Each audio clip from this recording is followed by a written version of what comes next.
Now, the law, and this is really crazy. What they're doing now is to make sure it don't get back in the camp. They still doing this to this day. They go, that scapegoat they take outside of Israel, outside of the camp. Now they kick it off a cliff to make sure it don't come back. That's how broad a gulf they want in between them and that iniquity. And even in all that, it was imperfect.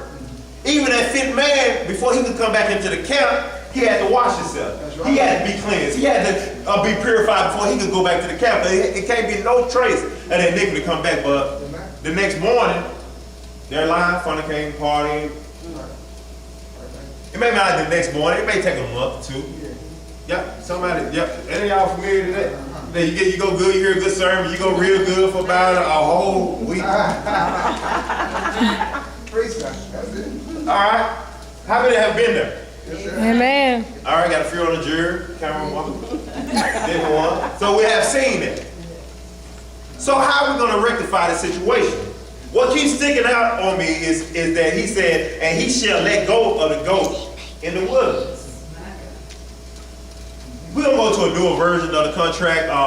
It's more up to date. If you turn to Matthew over into the New Testament there, we're going to read a couple of verses there. It's at chapter 4, article 1. Okay. It said, then was Jesus led up of the Spirit into the wilderness to be tempted of the devil. No need to read much more for the point we need to clarify here. Jesus was led up in the Spirit into the wilderness. He shall let go of the goat in the wilderness and be tempted of the devil. The next point I want to point out is John 19 and 20. This title then read many of the Jews, John 19 and 20.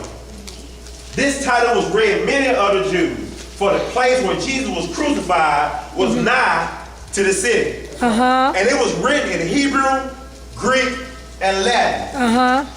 For a long time, I understood them ridiculing him and calling him the king of the Jews, and they were doing for spite, but really, it was according to God's will.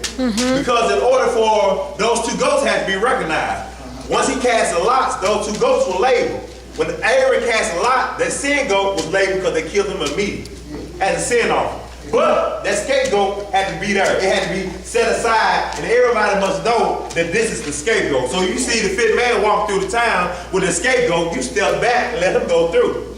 So here we got a big old sign over Jesus in Greek, in Latin, and in Hebrew. Therefore, everybody around can understand that clear away, because this is the scapegoat that's carrying away the iniquity, because if you read, he was crucified nigh to the city, outside of the city gates. He was outside the gate. He was outside the camp. Yeah, that's right. Hebrews 13 and 12. Wherefore Jesus also, that he might sanctify the people with his own blood. Okay, hold on. I'm getting lost here a minute, because every time I look at this new contract, I see Jesus being to go to the sin offering. Yeah. And then when I turn around, Jesus being the scapegoat. Yeah. But if I recall, we serve a God of the Trinity, of the Godhead. So not only is he being the goat of the sin offering, not only he's being the scapegoat, but he also is taking Aaron's place as being the priest. Okay. And it makes him a fit man because he's a priest after the order of Melchizedek, of the Most High God. That's right. So if anybody is capable of doing this, it is he. Yeah. All right. Wherefore Jesus also, that he might sanctify the people, not with the blood of goats, but with his own blood. That's right. Suffered without the gate. That clears some things up for me. It's beginning to come all together for me now. I'm beginning to see how we can get out of this breach of contract. In John 20, 15 through 17. And I'll wait till you get there, because some points we want to pull out from that. And pretty much, my argument will be pretty much over. John 20, 15 through 17. When you have, say, aye, aye, Captain, whatever. Amen. Got it. Amen. Y'all got it? Young folks, y'all got it? Jesus said unto her, Woman, why weepest thou? Uh-huh. Whom seekest thou? She supposed him to be the gardener, said unto him, Sir, if thou have borne him hence, tell me where thou hast laid him, and I will take him away. And that's really the first problem right there. That was the first problem right there. Because that's what we always try to do. We try to find our own salvation. We try to fix it ourselves.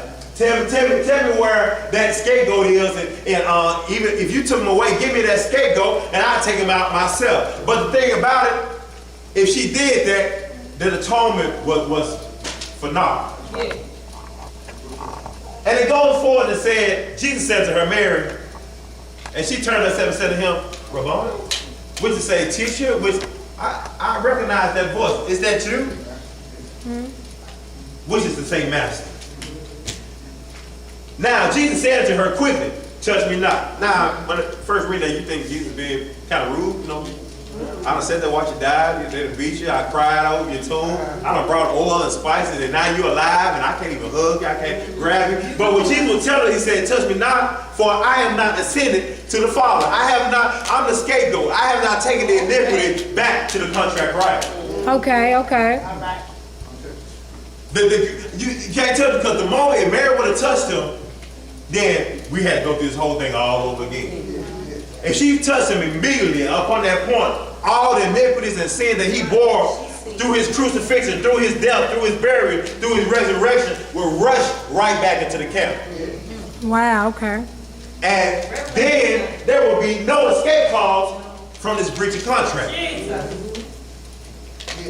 But he said, go to my brother and said to them, I ascend unto my Father, and now your Father, and to my God, and your God. Now, you remember when we were talking about that bond there?